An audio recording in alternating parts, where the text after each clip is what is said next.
votre argent, sans filtre. Comprendre, décider, agir. Bienvenue à toutes et à tous. Aujourd'hui, on plonge dans les stratégies pour faire fructifier son argent. On va regarder les placements classiques, bien sûr, mais on va aussi oser s'aventurer dans le monde parfois un peu fou des investissements de luxe. La question un peu provocatrice, un sac à main, ça peut vraiment être un placement ? C'est une excellente question et elle est plus complexe qu'il n'y paraît. Nos analyses se basent sur l'épargne traditionnelle, évidemment, mais elles explorent aussi, justement, la valeur de certains biens de luxe comme des actifs potentiels. C'est assez surprenant parfois. D'accord, donc l'objectif, c'est de décrypter un peu tout ça. Comment on fait travailler son argent efficacement aujourd'hui ? Comment on choisit entre les solutions, disons, éprouvées et ces pistes plus alternatives, dont on entend beaucoup parler ? On va essayer de démêler le vrai du faux, quoi.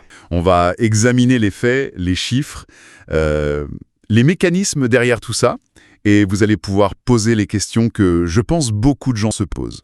Les questions pratiques, finalement. Commençons peut-être par les bases, les fondamentaux de l'épargne. Alors, le livret A, incontournable en France, on en parle tout le temps, c'est le placement préféré des Français, mais est-ce que c'est encore une si bonne idée, franchement ? Eh bien, le livret A, il a une utilité très claire, très précise. C'est vraiment le bon endroit pour l'épargne de précaution. L'épargne de précaution, c'est-à-dire ? C'est cette somme qu'on met de côté pour les imprévus, voyez ? L'équivalent de 3, peut-être 6 mois de dépenses. Ça permet de faire face à un coup dur sans devoir vendre autre chose en catastrophe. Il est liquide, il est garanti par l'État. Ça, c'est ses points forts. Oui, d'accord. Mais si on a plus que ça sur son livret A, avec un taux qui, même à 3%, souvent ça couvre à peine l'inflation, on dit que l'argent y dort. C'est même pire que dormir, en fait. Il perd de sa valeur. Si l'inflation est plus haute que le taux du livret, eh bien votre pouvoir d'achat diminue. Lentement, mais sûrement.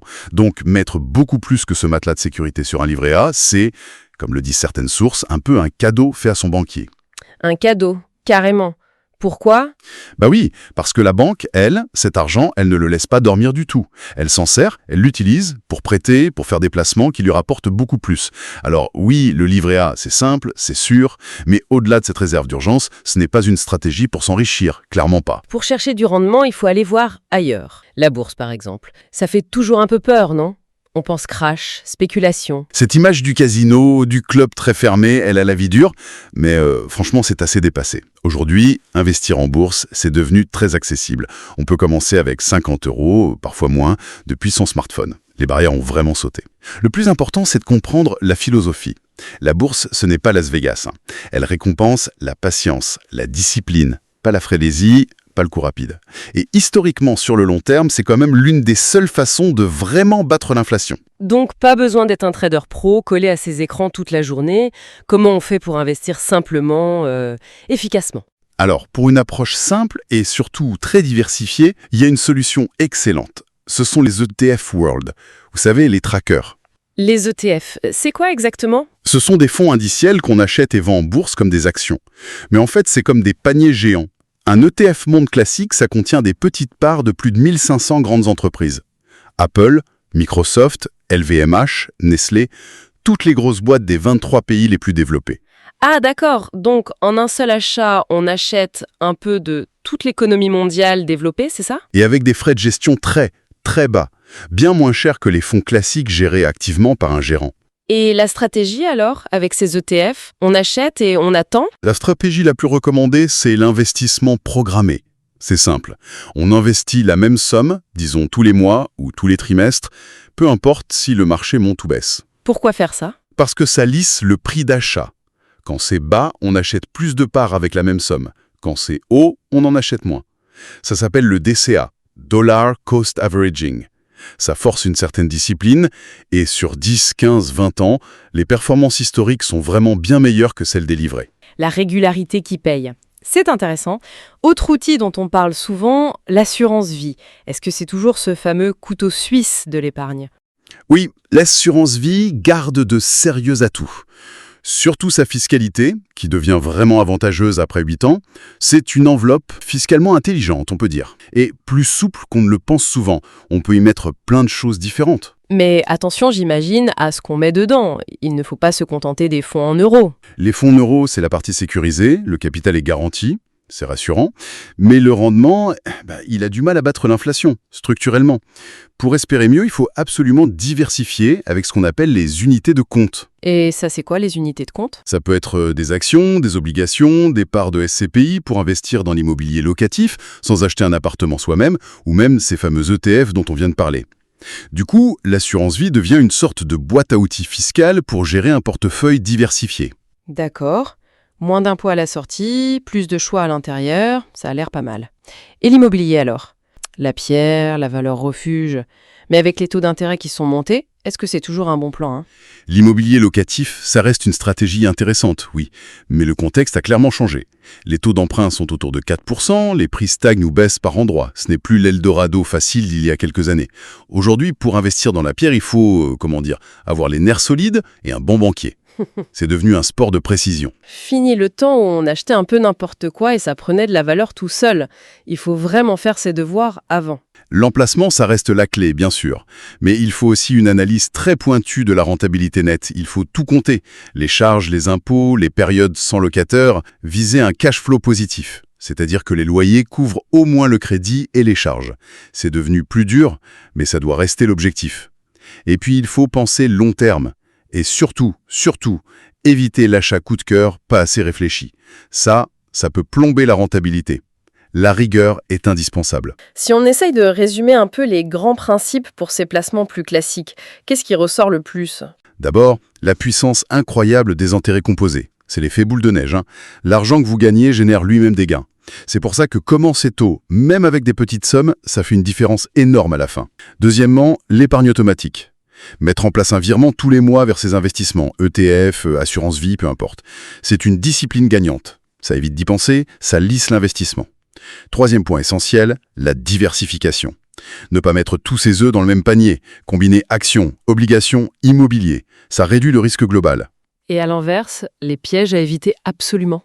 Oh là, il y en a. Surtout les erreurs liées au comportement. Vendre dans la panique quand ça baisse, acheter dans l'euphorie quand tout est cher. Ça coûte très cher. Et puis, il faut être obsédé par les frais. Les frais? Oui. Un fonds qui prend 2% de frais par an, ça n'a l'air de rien, mais sur 20 ou 30 ans, ça peut vous manger la moitié de vos gains par rapport à un ETF qui coûte 0,2%. C'est énorme. Enfin, il ne faut pas laisser trop d'argent dormir au-delà de l'épargne de précaution. L'inflation le grignote. Et puis, pensez à sa retraite. Compter uniquement sur le système par répartition, c'est peut-être un peu illusoire. Se créer une épargne personnelle, c'est devenu une nécessité. Donc en gros, discipline, diversification, patience, faire attention aux frais et faire travailler son argent. C'est un peu ça la recette. C'est une excellente synthèse des fondamentaux, oui. Après, pour ceux qui ont déjà cette base solide et qui veulent diversifier encore plus, les sources parlent aussi de placements plus risqués, à regarder avec beaucoup de prudence. On pense aux crypto-monnaies, j'imagine, hein, Bitcoin, ce genre de choses? Oui, voilà. Bitcoin, Ethereum. C'est un univers fascinant technologiquement, mais c'est extrêmement volatile, violent même, disent certains, et c'est ultra spéculatif.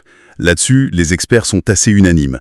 Pas plus de 5% de son patrimoine total, et seulement si on comprend vraiment les risques et qu'on peut se permettre de perdre cette somme. Et dans un autre registre, il y a l'or. L'or, ça ne rapporte rien directement. Pas de dividendes, pas d'intérêt. Mais c'est vu comme une assurance anti-crise. Une valeur refuge quand tout va mal. Là aussi, une petite part du patrimoine, 5 à 10% maximum. C'est ce qui est souvent conseillé. Ok, donc des petites touches pour pimenter ou protéger, mais pas le cœur du portefeuille financier. Exactement. À manier avec précaution et en connaissance de cause. Bien, on a fait un bon tour des placements financiers et immobiliers. Mais là, on arrive sur un terrain plus étonnant. Nos sources parlent de biens de luxe. Des montres, des sacs à main, du vin, de l'art. On lit parfois des choses folles sur leur rendement. Un sac Hermès qui ferait mieux que la bourse, sérieux? Est-ce qu'on peut vraiment appeler ça un investissement? Ah, la fameuse question. C'est vrai que ça interpelle. La réponse est nuancée. Oui, certains objets de luxe ont affiché des performances absolument spectaculaires, parfois même meilleures que les actions sur certaines périodes. Mais attention, les règles du jeu sont complètement différentes. On n'est pas du tout dans la logique des bénéfices d'une entreprise ou des taux d'intérêt. Alors, qu'est-ce qui fait la valeur dans ce cas? C'est un mélange complexe. La rareté d'abord, souvent une rareté organisée par les marques elles-mêmes. Ensuite, il y a la désirabilité, l'image de marque, l'histoire de l'objet et bien sûr, la passion des collectionneurs. C'est ça qui tire les prix vers le haut. Prenons quelques exemples pour y voir plus clair. D'abord, ce qu'on pourrait appeler le luxe portable. Montres, sacs, bijoux. Les montres suisses iconiques, une Rolex Daytona, une Patek Philippe Nautilus, la demande mondiale est énorme, bien plus forte que la production qui est très limitée. Résultat, un modèle acheté neuf au prix officiel peut se revendre beaucoup plus cher sur le marché secondaire, parfois dès le lendemain. Certaines références prennent de la valeur année après année. Mais j'imagine que ça ne marche pas pour toutes les montres de luxe. Ah non, loin de là. Ça concerne vraiment quelques modèles stars très spécifiques. La grande majorité des montres très chères ne sont pas de bons placements financiers. Pour les sacs, l'exemple du Birkin ou du Kelly d'Hermès est le plus connu. Liste d'attente de plusieurs années, production minuscule, statut d'icône absolue. Un sac acheté neuf, disons 8 000 € peut en valoir 20 000 €, voire bien plus, selon le cuir, la couleur, l'état. 20 000 € pour un sac d'occasion, c'est fou. Et certaines analyses ont même montré une performance moyenne supérieure à celle du S&P 500, l'indice des grandes actions américaines, sur 30 ans. Mais attention, c'est un marché de niche très opaque. Il faut une vraie expertise sur les modèles, les cuirs, les éditions limitées, et l'état doit être impeccable, le stockage parfait. C'est fascinant de voir que ça peut être déconnecté des marchés financiers classiques. Mais est-ce que c'est vraiment comparable, un objet unique et un indice boursier qui représente des centaines d'entreprises ? Méthodologiquement, ces comparaisons sont souvent un peu bancales, plus faites pour marquer les esprits qu'autre chose. Mais elles montrent quand même un phénomène intéressant. La capacité de certaines marques de luxe à créer un désir tellement fort qu'il génère sa propre inflation, presque indépendamment de l'économie générale. Pour les bijoux signés Cartier, Van Cleef & Arpels, Bulgari, c'est un peu la même chose. Une pièce iconique d'une grande maison gardera mieux sa valeur et pourra même s'apprécier qu'un bijou anonyme, même avec une belle pierre. C'est vraiment la griche qui fait une partie du cru. Le pouvoir de la marque et de la rareté, et pour les produits de luxe qu'on peut consommer, comme le vin ou le whisky, ça marche aussi. Oui, ça peut marcher. Les grands crus classés de Bordeaux, de Bourgogne, certains whiskies rares d'Écosse ou du Japon, ça peut aussi être vu comme un investissement. Prenez un château Lafite Rothschild 2000, acheté en primeur, sa valeur a été multipliée par 6 ou 7. Le marché est mondial, la demande augmente, surtout en Asie, alors que la production, elle, est limitée par la nature même du produit. Mais là, les contraintes doivent être énormes, non ? Il faut une cave parfaite. Température, humidité constante. Il faut l'expertise pour choisir les bons vins, les bons millésimes. Il faut pouvoir prouver l'origine, l'historique. Il faut une assurance spécifique. Si le vin est mal conservé, il perd toute sa valeur. Il peut même tourner au vinaigre. C'est pour ça qu'il existe aussi des fonds spécialisés qui gèrent tout ça pour les investisseurs. Il faut être un passionné très méticuleux ou alors délégué. Et si on élargit aux objets de collection ? L'art, le design, les voitures anciennes et même les baskets. Là, on entre dans des marchés encore plus spécifiques et souvent encore plus imprévisibles. L'art contemporain, c'est peut-être le plus irrationnel. Un tableau de Basquiat peut valoir des dizaines de millions, mais combien d'artistes qui semblaient prometteurs finissent oubliés ? C'est vraiment un monde d'initiés. Galeries, conseillers, foires, on dit souvent sans goût, pas de rendement. Il faut avoir l'œil et les bonnes relations. Exactement. Pour les voitures de collection, c'est un peu pareil. Une Ferrari 250 GTO des années 60, ça vaut une fortune. Une Porsche 911 rare en état parfait peut doubler de valeur en 10 ans. Mais il faut trouver le bon modèle, que l'historique soit impeccable. Et attention au coût. L'entretien, la restauration, ça peut coûter très cher. C'est souvent plus un actif plaisir qu'un pur placement financier. Et ce phénomène récent des sneakers en édition limitée, c'est sérieux ou c'est une bulle ? C'est un marché très particulier, c'est vrai. Une sorte de bourse au basket hyper réactive. Une paire d'Air Jordan faite en collaboration avec Dior par exemple, vendue 1 800 €, peut se revendre 10 000 € quelques jours après. C'est basé sur la rareté organisée par les marques et une demande très forte d'une communauté de fans. Mais la hype, l'engouement, ça peut retomber aussi vite que c'est monté. C'est plus du trading culturel très spéculatif que de l'investissement de long terme. On sent qu'on est un peu à la frontière de ce qu'on peut appeler un investissement, là. Oui, tout à fait. Pour résumer sur le luxe, oui, il y a des performances possibles, parfois incroyables, mais ça concerne vraiment une toute petite niche de produits iconiques. Ça demande une expertise très pointue, une conservation souvent parfaite, et c'est très peu liquide, difficile à revendre rapidement au bon prix. C'est un marché qui repose sur le désir, l'image de marque, la rareté, la passion, beaucoup moins sur des chiffres concrets comme pour les actions ou l'immobilier. si on essaie de conclure sur les deux approches, pour construire un patrimoine solide, les stratégies classiques, ça repose sur quoi, en résumé? D'abord, une base solide. L'épargne de précaution, liquide et sûre, type livret A, mais sans excès. Ensuite, viser la croissance à long terme avec des actifs comme la bourse, idéalement via une approche diversifiée et à bas coût, comme les ETF. On peut utiliser des enveloppes fiscales intéressantes comme le PEA ou l'assurance vie. L'immobilier peut venir compléter, mais après une analyse très rigoureuse. Et les mots-clés sont toujours les mêmes. Diversification, intérêt composé, donc commencer tôt et être régulier, discipline et un contrôle obsessionnel des frais. Et le luxe dans tout ça? C'est un peu la cerise sur le gâteau, réservée aux initiés fortunés. C'est une bonne image, oui. Les investissements dans le luxe, c'est par nature moins prévisible, moins liquide et plus risqué. Ça dépend de choses très subjectives, la mode, le statut social, le marketing des marques. Ça peut avoir une petite place très limitée dans un portefeuille déjà bien diversifié. Pour des personnes qui connaissent bien ce milieu, qui acceptent les risques, l'illiquidité, la volatilité, le besoin d'expertise et qui y trouvent aussi du plaisir, de la passion. Mais ça ne peut absolument pas remplacer les stratégies financières de base. Le point commun, c'est presque toujours la rareté et le prestige de la marque. Que l'on choisisse la patience et la méthode de l'investisseur en ETF ou qu'on rêve de dénicher la perle rare dans une vente aux enchères, la clé, finalement, c'est toujours la même. Bien comprendre les règles du jeu, comment la valeur se crée et surtout, bien mesurer les risques de chaque approche. Le champ des possibles est immense. Ça va de mettre 50 € par mois sur un tracker mondial à acheter une œuvre d'art unique à plusieurs millions. Mais la question de fond reste toujours la même. Comment j'alloue mes ressources pour qu'elles servent au mieux mes objectifs dans la durée et surtout en étant bien conscient de ce que je fais?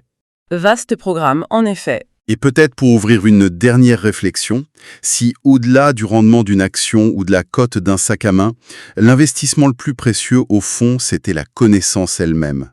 Comprendre comment la valeur, qu'elle soit économique, sociale, culturelle, se crée, comment elle est perçue, comment elle circule, et parfois comment elle disparaît, que ce soit sur les marchés financiers bien organisés ou dans cet univers plus subjectif du luxe. Cette compréhension, c'est peut-être l'actif immatériel le plus important, celui qui nous aide à naviguer plus sereinement dans ce monde complexe. Voilà, peut-être matière à réfléchir. Votre argent, sans filtre. Comprendre, décider, agir.